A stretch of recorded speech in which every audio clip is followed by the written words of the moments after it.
SME express में आज बात होगी फ्यूचर रेडी एमएसएमईज की। जी हाँ, ये जरूरी है कि रेलेवेंट बने रहने के लिए उद्यमी समय रहते सही रणनीति बनाएं और कदम बढ़ाएं। ऐसा करने से वो नई संभावनाओं को टैप कर सकेंगे। तेजी से बदलते घटनाक्रम पर नजरिया रखने के लिए हमें ज्वाइन कर रहे हैं Rahul Ahluwalia, founder director, foundation for economic development, FED, और साथ ही मौजूद हैं doctor HP Kumar, director external affairs, power to SME, former CMD NSIC। आप दोनों का शुक्रिया, धन्यवाद। शुरुआत करते हैं राहुल जी से। राहुल जी, GST रिफॉर्म से अनिश्चित माहौल में उद्यमियों को बूस्टर देने की कोशिश की गई है। ऐसे में आप फेस्टिव सीजन में बाजार के सेंटिमेंट्स को और एक्सपोर्ट बाजार की चुनौतियों को कैसे रीड कर रहे हैं? GST में दो मायने हैं जो बहुत ही ज़रूरी हैं हमें देखने के लिए। एक है कि काफ़ी सिंप्लीफिकेशन हो जाएगी। पहले 4-5 और कुछ सेसेस वगैरह ऐड करके 6 रेट्स भी बन जाते थे GST के। अभी सिर्फ 3 रेट्स रहेंगे और ज़्यादातर लगभग सिर्फ 2 रेट्स रहेंगे। सिर्फ कुछ चीज़ों के लिए एक हाई रेट रहेगा। इससे एक तो सिंप्लीफिकेशन बहुत आ जाएगी, बिजनेसेस के लिए बहुत आसानी हो जाएगी कि किस चीज़ को कहाँ पे क्लासिफाई करना है। आपके जो सप्लायर्स हैं, आउटपुट है, इस सब में अनयूज्ड टैक्स क्रेडिट्स का जो सारा कॉम्प्लेक्सिटी रहती थी, ये सारी चीज़ें काफ़ी कम हो जाएंगी। इससे थोड़ा कंजम्पशन भी बढ़ना चाहिए, क्योंकि जहाँ पे रेट्स कम हुए हैं, जो कि काफ़ी सारे आइटम्स हैं, उनमें कंजम्पशन बढ़ेगा, प्रोडक्शन बढ़ेगा, इकोनॉमी को थोड़ा बहुत बूस्ट मिलेगा। सरकार ने अभी रिफॉर्म लाया है, तो हमें बहुत पॉजिटिव तरीके से इसको देखना चाहिए। हमें ये याद रखना चाहिए कि आपने जैसे कहा कि एक्सपोर्ट्स से इससे क्या फ़र्क पड़ता है, और ऑनेस्टली क्योंकि ये हमारा लोकल टैक्स है और एक्सपोर्ट्स पे GST वैसे भी नहीं लगता है, सो हमारी एक्सपोर्ट कम्पिटिटिवनेस और एक्सपोर्ट मार्केट्स में हम ज़्यादा कम्पिटिटिव नहीं होंगे इससे। और इसके पीछे हमें हमेशा रिफॉर्म्स की कोशिश करती रहनी चाहिए, क्योंकि एक्सपोर्ट मार्केट्स जो हैं वो बहुत बड़ी होती हैं। इंडिया के मुकाबले में अगर हम देखें, जैसे कि मतलब $2.5 ट्रिलियन की इंडियन इकोनॉमी है, $30 ट्रिलियन की US इकोनॉमी है, $30 ट्रिलियन की EU इकोनॉमी है। तो वो मार्केट्स जो हैं वो बहुत बड़ी मार्केट्स हैं और हमें उन मार्केट्स को टैप करने का तरीका ढूंढते रहना चाहिए। लेकिन ओवरऑल GST सिंप्लीफिकेशन बहुत ही पॉजिटिव स्टेप है। डॉक्टर कुमार, उठापटक के इस दौर में भारत को एक ब्राइट स्पॉट माना जा रहा है और MSME से इस परिदृश्य में काफी उम्मीदें भी हैं। आप मानते हैं कि विकसित भारत के सफर में इन स्मॉल एंटरप्राइजेस की भूमिका काफी बड़ी रहने वाली है? बिल्कुल ठीक कहा आपने। MSME सेक्टर इस देश का एक बहुत बड़ा सेक्टर है, जिसमें पूरे देश में 99% एंटरप्राइजेस MSMEs ही हैं। गवर्नमेंट भी बहुत सजग है MSME सेक्टर को प्रमोट करने में, और अधिक से अधिक MSME सेक्टर में इकाइयां लगे, वो चाहे स्टार्टअप इंडिया के माध्यम से हो, चाहे वो अदर देन स्टार्टअप हो, इनोवेशंस के अलावा भी जो एंटरप्राइजेस लग रही हैं, उनको कई तरह के इंसेंटिव देकर, कई तरह के प्रमोशनल एवेन्यूज प्रदान करके गवर्नमेंट की कोशिश है कि हम इस सेक्टर को और आगे ले जाएं। तो विकसित भारत का जो लक्ष्य है, उसमें MSME सेक्टर की कंट्रीब्यूशन को हम समझते हैं कि ये काफी बढ़ेगा आगे, और इसमें न केवल GDP में बल्कि एक्सपोर्ट्स में और अपनी मेक इन इंडिया के माध्यम से अपनी देश की इकोनॉमी में भी इसका बहुत अधिक कंट्रीब्यूशन होगा। राहुल जी, इसमें कोई दो राय नहीं है कि MSMEs अर्थव्यवस्था का ग्रोथ इंजन है। इनके कई मोर्चों पर खासकर मैन्युफैक्चरिंग में अहम योगदान है, लेकिन देखा जाए तो मैन्युफैक्चरिंग की GDP में हिस्सेदारी स्टैग्नेंट रही है। जिस तरह से ग्लोबल ट्रेड के समीकरण बदल रहे हैं, आप मानते हैं हमें अपने प्रयासों को फास्ट ट्रैक करना होगा? सरकार भी ये मानती है कि बहुत ज़रूरी है, और सरकार का भी ये ऑब्जेक्टिव रहा है। GDP के परसेंटेज में स्टैग्नेंट रहा है, और जो जॉब्स हैं, वर्कफोर्स है, वो हम एग्रीकल्चर से मैन्युफैक्चरिंग में तेज़ी की रफ्तार से नहीं ला पाए हैं। और इसीलिए बहुत ज़रूरी रहता है कि मैन्युफैक्चरिंग को हम बढ़ावा दें, मैन्युफैक्चरिंग का शेयर बढ़ाएं, क्योंकि मैन्युफैक्चरिंग ही एक अकेली जगह है जहाँ पे हम बड़े नंबर में, बड़ी तादाद में वर्कफोर्स को एग्रीकल्चर से ज़्यादा हाई रिम्यूनरेशन, हाई सैलरी पर रखवा सकते हैं, क्योंकि उसमें कुछ बहुत ज़्यादा अपस्किलिंग की ज़रूरत नहीं होती है। एक फार्म में से फैक्ट्री में ले जाना वर्कर को बिल्कुल भी मुश्किल बात नहीं है। बहुत सारी फैक्ट्रीज़ 15, 20, 30 दिन की ट्रेनिंग देकर वर्कर्स को फैक्ट्री रेडी कर लेती हैं। इसीलिए फैक्ट्रीज़ का शेयर बढ़ाना बहुत ज़रूरी है। अनसर्टेनिटी जो है वो मेनली यूएस से आ रही है और जहाँ तक यूएस से अनसर्टेनिटी आ रही है और एक्चुअली हमें थोड़ा-सा नुकसान भी हो रहा है टैरिफ्स की वजह से, वहीं हमारे लिए थोड़ी अपॉर्च्युनिटीज़ भी बढ़ जाती हैं। यूके की ट्रेड डील भी थोड़ी बहुत इस कारण फैसिलिटेट हो गई, जल्दी हुई क्योंकि यूएस ट्रेड वर्ल्ड में एकदम हंगामा मचा रहा है। इसी मोमेंटम को यूज़ करके हमें दूसरी कंट्रीज़ के साथ ट्रेड डील साइन करनी चाहिए, यूरोपियन यूनियन के साथ एफटीए साइन करना चाहिए। यूरोपियन यूनियन अकेली एक जगह है जहाँ पे यूएस जितनी बड़ी मार्केट मिल सकती है हमें। जो थोड़े से एशियन कंट्रीज़ हैं उनके साथ भी हमें ट्रेड डील्स और ट्रेड पार्टनरशिप साइन करनी चाहिए। इंटरनल वर्ल्ड में जो रिफॉर्म्स हमें करने चाहिए उनके लिए भी हमें थोड़ा-सा अग्रीमेंट मिल सकता है। ये देखते हुए कि दुनिया एक थोड़ा डेंजरस खतरनाक जगह बन रही है। इसमें अगर हमें ट्रूली आत्मनिर्भर होना है, ट्रूली अपने पैरों पे खड़ा होना है, तो हमें अपने एंटरप्रेन्योर्स, अपने एमएसएमईज़ को जो ये चेन्स बाँध के रखी हुई हैं उनको उन चेन्स को तोड़ना पड़ेगा। डॉक्टर कुमार, अब बात इंडस्ट्रियल स्मार्ट सिटीज की हो रही है, जिसमें प्लग एंड प्ले की सुविधा भी होगी, यानी कारोबार करने के लिए इंफ्रा तैयार होगा। इससे मैन्युफैक्चरिंग गतिविधियों को मजबूती मिल सकती है। आपका आंकलन क्या बताता है? देखिए, प्लग एंड प्ले की फैसिलिटी एक बहुत ही आवश्यक रिक्वायरमेंट है। जो अर्बनाइजेशन की जो पॉलिसी, अर्बन पॉलिसीज में जो फ्लैटेड फैक्ट्रीज का हम लोगों ने कॉन्सेप्ट डेवलप किया था पहले, वो बीच में कुछ रुक गया। उसमें यह है कि आप जब अर्बन प्लानिंग करते हैं तो उसमें उसकी पेरीफेरी पे ये जो प्लग एंड प्ले की फैसिलिटीज हैं, वो चाहे मैन्युफैक्चरिंग के लिए हो, वो चाहे सर्विस एंटरप्राइजेस के लिए हो, क्योंकि उसमें सर्विस एंटरप्राइजेस भी बहुत अधिक संख्या में अकोमोडेट की जा सकती है। तो लैंड को अगर हमें इफेक्टिव यूटिलाइजेशन करना है तो फ्लैटेड फैक्ट्रीज उसकी सिटी की पेरीफेरी में, चाहे वो एग्जिस्टिंग शहर हो या जो नए शहर हम डेवलप कर रहे हैं, तो ये तभी होगा जब हम इन फैसिलिटीज को डेवलप करें। इसका एक उद्देश्य ये भी है कि रूरल एरियाज से जो अर्बन एरियाज में जो माइग्रेशन हो रहा है एम्प्लॉयमेंट के लिए, बिजनेस के लिए, इकोनॉमिक पार्टिसिपेशन के लिए, अर्निंग्स के लिए, उससे ये जो छोटी छोटी इकाइयां हैं ये विकसित हो सकेंगी प्लग एंड प्ले के माध्यम से। राहुल जी, डॉक्टर कुमार ने प्लग एंड प्ले की बारीकियों पर राय दी है। जहां तक बात ईज ऑफ डूइंग बिजनेस की है, देखा जाए तो जीएसटी भी इसी दिशा में कदम है। इससे पहले भी कई लॉज स्क्रैप किए गए हैं। आगे चलते हुए आप रिफॉर्म्स का दायरा किस तरह बढ़ता देख रहे हैं? एक तो ये जीएसटी रिफॉर्म ऑलरेडी अच्छा है, बट आई थिंक सरकार बहुत सारे और रिफॉर्म्स भी कंसिडर कर रही है। आई थिंक पीएमईएसी के जो मेंबर संजीव सान्याल हैं, उन्होंने भी अभी रिसेंटली कहा है कि एक बहुत बड़ा रिफॉर्म हमें ज़रूरी है कि हमें अपने कोर्ट्स ठीक करने की बहुत ज़रूरत है। एक तो अगर किसी का डिस्प्यूट हो जाता है तो उस डिस्प्यूट को रिजॉल्व करने के लिए, कॉन्ट्रैक्ट्स को मनवाने के लिए जब तक हमारी कोर्ट्स की ये जो तारीख पे तारीख वाली आदत है ये नहीं जाएगी, तब तक बहुत मुश्किल रहेगा बिजनेसेस को ट्रस्ट के साथ ऑपरेट करना, क्योंकि अपने जो पार्टनर्स हैं उनका कॉन्ट्रैक्ट इन्फोर्समेंट कैसे करें। दूसरा एक और ज़रूरी रिफॉर्म है जिस पे भी सरकार काम कर रही है, लेकिन जिस पे बढ़ावा दिया जा सकता है, वो है जिसको कहते हैं डीक्रिमिनलाइजेशन। एमएसएमईज़ को एक खास तलवार उनके सर के ऊपर लटक रही होती है कि कोई भी सरकारी अफसर उनको बोलेगा कि अब आप जेल जाइए क्योंकि आपने ये फॉर्म मुझे भर के नहीं दिया।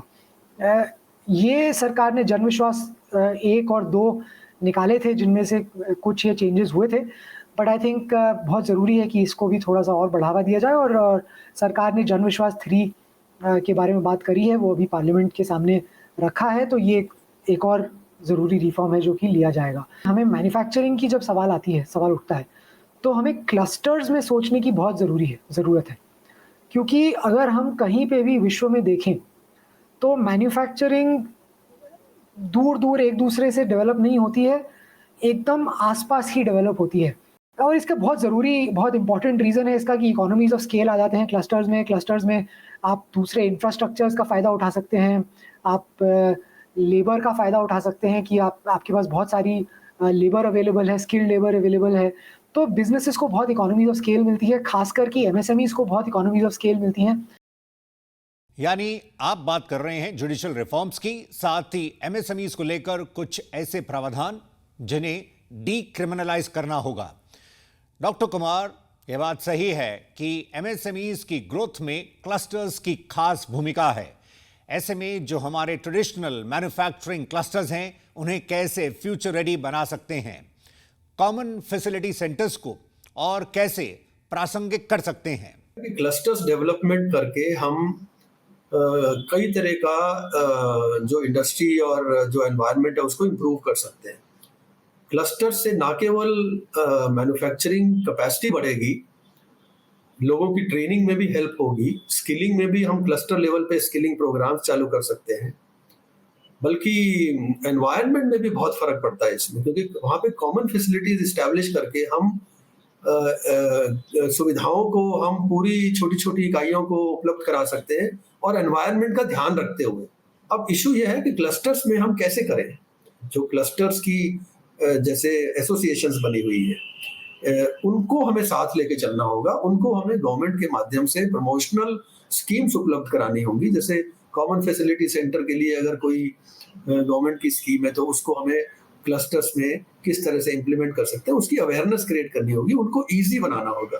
जैसे ओडीओपी है, वन डिस्ट्रिक्ट वन प्रोडक्ट, ये एक बहुत बढ़िया स्कीम है गवर्नमेंट की, जिसमें हमारा उद्देश्य यही है गवर्नमेंट का कि हम उस क्लस्टर में या उस इंडस्ट्रियल बेल्ट में, उस पर्टिकुलर डिस्ट्रिक्ट में हम उस प्रोडक्ट के ऊपर ही काम करें, एक प्रोडक्ट के ऊपर, वो क्लस्टर कहें या आप ओडीओपी डिस्ट्रिक्ट कहें।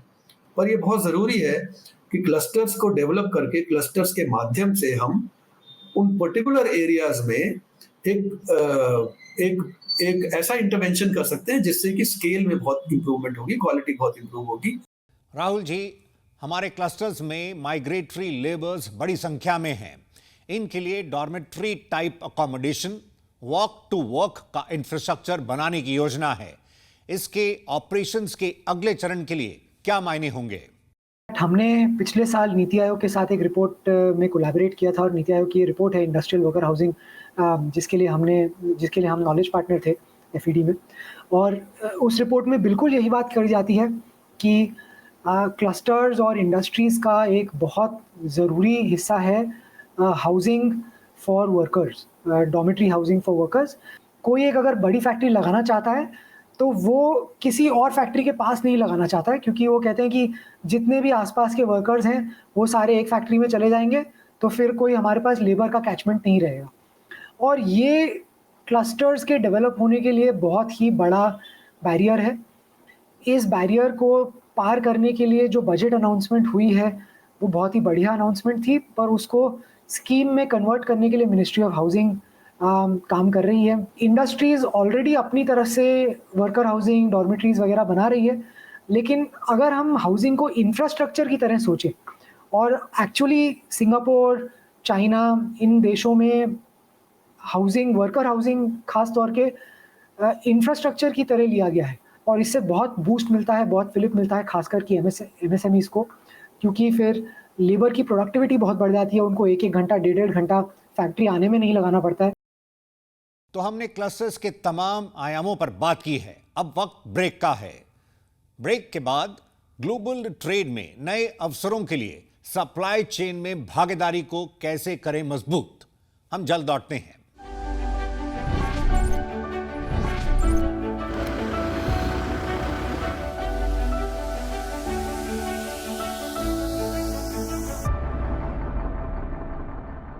आप देख रहे हैं एसएमई एक्सप्रेस। हमारे साथ मौजूद हैं Rahul Ahluwalia, founder director FED, और doctor HP Kumar, director power to SME. आइए चर्चा को आगे बढ़ाते हैं। डॉक्टर कुमार, एक तरफ टैरिफ ने ग्लोबल ट्रेड की चुनौतियां बढ़ा दी हैं, तो वहीं ट्रेड एग्रीमेंट से खुल रहे हैं नए अवसर। ऐसे सिनेरियो में एमएसएमईज ग्लोबल वैल्यू चेन्स में भागीदारी को कैसे मजबूती दे सकते हैं? आपके क्या सुझाव होंगे? देखिए, ये थोड़ा चैलेंजिंग टाइम है इस समय, क्योंकि अभी बड़ी अनसर्टेनिटी है। एक तरफ टैरिफ्स का प्रेशर आ रहा है, दूसरी तरफ फ्री ट्रेड एग्रीमेंट्स हो तो रहे हैं, पर फ्री ट्रेड एग्रीमेंट्स में हमें थोड़ा कॉशियस रहने की भी आवश्यकता है, क्योंकि ये इंपोर्ट भी बहुत हो रहा है कंज्यूमर प्रोडक्ट्स का। फ्री ट्रेड एग्रीमेंट्स में ये कॉशियस रहना होगा कि हम उन प्रोडक्ट्स को ना इंपोर्ट कर दें और बल्क यहाँ पे अलाउ कर लें, कि जिससे कि वो मेक इन इंडिया का कॉन्सेप्ट सक्सेसफुल हो ही ना पाए, क्योंकि इंपोर्ट की जो प्रोडक्ट्स है, कंज्यूमर आइटम्स है, वो सस्ती मिलती है। तो हमें ये दोनों तरफ से काम करना होगा। देखिए, टैरिफ से एक प्रॉब्लम भी है इस समय तो, क्योंकि हमारे ग्लोबल एस्पिरेशंस पे और एक्सपोर्ट्स पे शॉर्ट टर्म में इस पे काफी फर्क पड़ सकता है। मेरे सुझाव जो हैं वो ये है कि एक तो हमें लॉजिस्टिक्स कॉस्ट को कम करना होगा। हमारी जो कॉस्ट ऑफ लॉजिस्टिक्स है वो 11-12% तक जाती है। मिनिस्ट्री का भी कहना है कि हम इसको 5-6% तक लाएंगे, क्योंकि ये एक बहुत बड़ा फैक्टर है कॉस्ट एस्केलेट करने में। फंडिंग कॉस्ट ऑफ कैपिटल को कम करना होगा। हमारी कॉस्ट, कैपिटल की कॉस्ट जो है वो इंटरनेशनल कंपैरिजन में हाई है, तो हमारी जो कॉस्ट ऑफ प्रोडक्शन होती है वो अधिक हो जाती है इसकी वजह से। तो हमें नेचुरली इस तरफ भी ध्यान देना होगा, नए इंस्ट्रूमेंट्स डेवलप करने होंगे जिससे कि हमारी एमएसएमई सेक्टर को पर्टिकुलरली जो कॉस्ट ऑफ क्रेडिट है, कॉस्ट ऑफ कैपिटल में कहूँगा, वो कम रहे। जब तक हम स्केल नहीं करेंगे, जब तक हम अपनी एफिशिएंसी इंप्रूव नहीं करेंगे, प्रोडक्टिविटी इंप्रूव नहीं करेंगे, ये 3 आइटम बहुत जरूरी है। देखिए, लेबर प्रोडक्टिविटी या वर्कर्स प्रोडक्टिविटी, दूसरी बात स्केल ऑफ प्रोडक्शन, और तीसरी बात क्वालिटी। ये तीनों हम जब तक नहीं करेंगे, हमारी जो इंटरनेशनल कॉम्पिटिटिवनेस है उसमें सुधार नहीं होगा। डॉक्टर कुमार, यानी ग्लोबली कॉम्पिटिटिव होने के लिए कई फ्रंट्स पर काम करना होगा और क्वालिटी में सुधार उसी दिशा में एक अहम कदम होगा। प्रधानमंत्री ने अपने हाल ही के एड्रेस में इसी बात पर जोर दिया है और एमएसएमई से टॉप क्वालिटी प्रोडक्ट्स को मैन्युफैक्चर करने की बात कही है, ताकि भारत की ग्लोबल बाजारों में साख बेहतर हो सके। तो फिर ऐसे में स्मॉल बिजनेसेस अपने संस्थानों में क्वालिटी कल्चर को कैसे बढ़ावा दे सकते हैं? ये इंटरनेशनल मार्केट में अगर आपको सरवाइव करना है और अपनी वॉल्यूम्स को बढ़ाना है, एक्सपोर्ट्स को बढ़ाना है, तो क्वालिटी एक बहुत बड़ा एस्पेक्ट है। क्वालिटी को इम्प्रूव करने के लिए हमें प्रोडक्टिविटी, स्केलेबिलिटी, ये भी बहुत ज़रूरी है। क्या क्वालिटी स्टैंडर्ड्स हमारे देश में पूरी तरह से बना के इम्प्लीमेंट किए गए हैं? अभी गवर्नमेंट ने थोड़ी कोशिश की थी पिछले दिनों, क्वालिटी काउंसिल ने भी, और दूसरे जो मिनिस्ट्री ऑफ कॉमर्स के डिपार्टमेंट है उन्होंने कुछ क्वालिटी स्टैंडर्ड्स इंप्लीमेंट किए, पर हमारी इंडस्ट्री अभी रेडी नहीं थी, क्योंकि अभी टेक्निकल कैपेसिटी, हमारी कॉम्पिटेंस जो है वो अभी पूरी तरह से विकसित नहीं है। नेचुरली टेक्निकल कैपेसिटी इंप्रूव करने के लिए हमें इन्वेस्टमेंट करने होंगे, और इन्वेस्टमेंट्स के लिए कैपिटल की जरूरत है, फंडिंग की जरूरत है। तो वहाँ भी हमारे थोड़े कंस्ट्रेंट्स है कि हमारे पास एडिक्वेट फंडिंग नहीं है। तो ये सारी चीजों को एक साथ हमें लेके चलना होगा, तभी क्वालिटी होगी इम्प्रूव। टैरिफ्स होते हुए भी अगर हमारी क्वालिटी सुपीरियर है तो हमारा माल बिकेगा। और डोमेस्टिक मार्केट में भी हमें अगर इंपोर्ट्स के ऊपर डिपेंडेंस कम करनी है तो हमारी क्वालिटी को हमें इम्प्रूव करना होगा। राहुल जी, जहां तक बात मैन्युफैक्चरिंग मॉडल्स की है, तो हमें किस रीजन की तरफ देखना होगा? किसकी बेस्ट प्रैक्टिसेस अपनाई जा सकती हैं? सबसे ज़रूरी चीज़ हमारे लिए ये है कि जो हम अपने स्टेट्स हैं, राज्य हैं, उनको हम थोड़ा सा खुला हाथ दें कि वो भी अपनी तरफ से क्लस्टर्स में, ख़ास तौर से क्लस्टर्स में रिफॉर्म्स कर पाएँ। और मैं ये इसलिए कह रहा हूँ क्योंकि अगर हम देखें, आपने पूछा दूसरे दुनिया में कौन से मॉडल्स हैं जो काम किए हैं, सबसे इम्पॉर्टेंट मॉडल हमें देखना चाहिए चाइना का, क्योंकि चाइना अभी मैन्युफैक्चरिंग का जायंट है वर्ल्ड, अक्रॉस द वर्ल्ड। और उन्होंने बिल्कुल यही किया था। उन्होंने कहा था कि हम 4 ऐसे जोन्स बनाएंगे जहाँ पे जो लोकल सरकार है वो कोई भी रिफॉर्म अपने आप से ला सकती है, चाहे वो लेबर लॉ हो, चाहे वो फाइनेंशियल लॉ हो, चाहे वो लैंड लॉ हो।